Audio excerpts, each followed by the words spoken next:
Hey folks, hope you all are doing well. I am Karan Bandal from Econoside, and in this video we will look at the structural deficiencies that hide behind India's growth euphoria. So let's begin. If you follow economic developments around the world, you will be hard pressed to find a negative story related to India's economy or its prospects.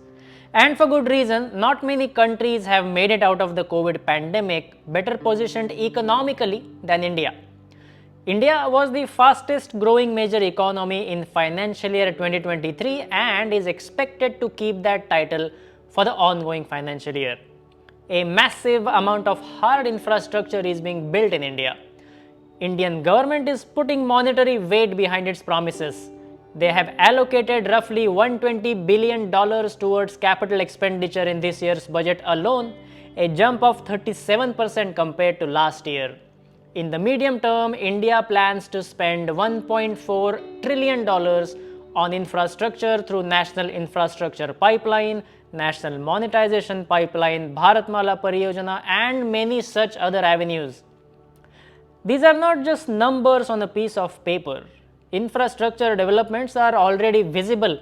People are able to see them in the form of newly built highways throughout India, electrified railway tracks, semi-high-speed Vande Bharat train sets, urban metro rails, eastern and western dedicated freight corridors that are taking shape, newly operationalized regional airports, and the list keeps going.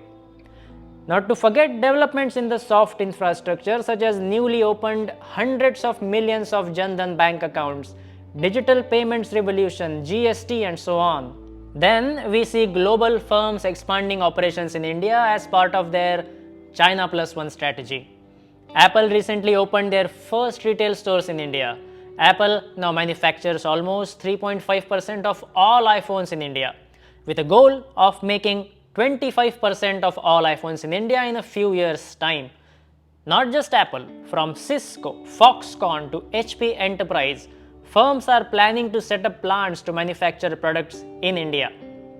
When you put all this together, the projection that India, already a $3.5 trillion plus economy, will become a $5 trillion economy in the next 3 to 4 years seems more and more feasible. And it may very well happen. India may grow to get to that mark in about 4 years' time. Is that good enough? It is easy to get wrapped up in India's growth euphoria, but then we may miss a few structural deficiencies that lie within our economy. If you look at India's GDP growth rate from financial year 2006 to 2023, the average growth rate has been 6.2%, significantly below what China experienced in 2000s and 2010s. Now split this time frame at 2014, since that's when the NDA came to power. India's average growth between 2015 and 2023 is almost a full 100 basis points below the average growth between 2006 and 2014. No matter how you slice and dice this time frame, India appears to have consistently underperformed her full potential. In a recent column by Mr. P. Chidambaram, India's former Minister of Finance, he shed some light on what is it that may be holding India back. First, a low LPR, that is labor participation rate. LPR is a share of the working age population, anyone aged 15 years and above, that is employed or unemployed, willing and looking for employment. Roughly 61% of India's total population is estimated to be of working age.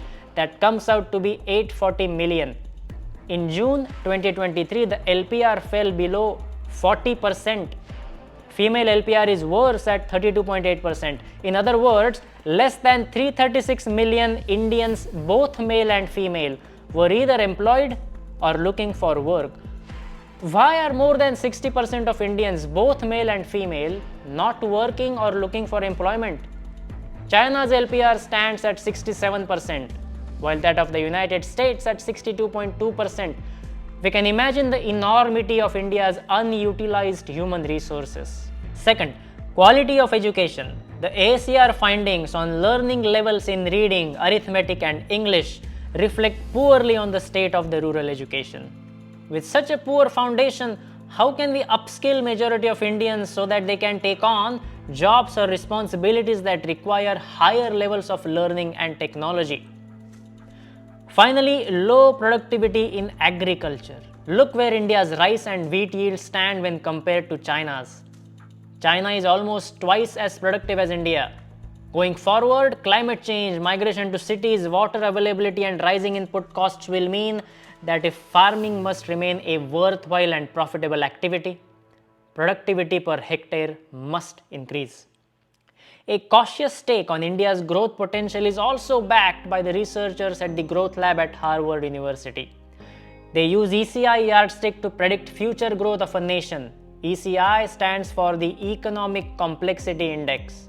It captures the diversity and sophistication of the productive capabilities embedded in the export basket of each country. Simply put, if you export a technologically superior product or a service, you will do better on ECI rankings. The higher a nation ranks on ECI scale, more technologically complex know-how it possesses, therefore positioning that nation for a rapid future GDP growth. For example, South Korea excels at semiconductor manufacturing, a very complex technological feat to master. See how high South Korea ranks on ECI scale. Thus, South Korea's future growth potential also remains robust. US and UK have fallen on ECI rankings between 1995 and 2021. India's ECI rank has more or less remained stable between 2000 and 2021, and since India grew between 6 and 7% for those 20 years, 2021 ECI predicts India will grow at roughly the same rate for the next decade. India can do a lot better. So you see, India must not lose sight of these structural issues amidst all the growth euphoria that surrounds the country.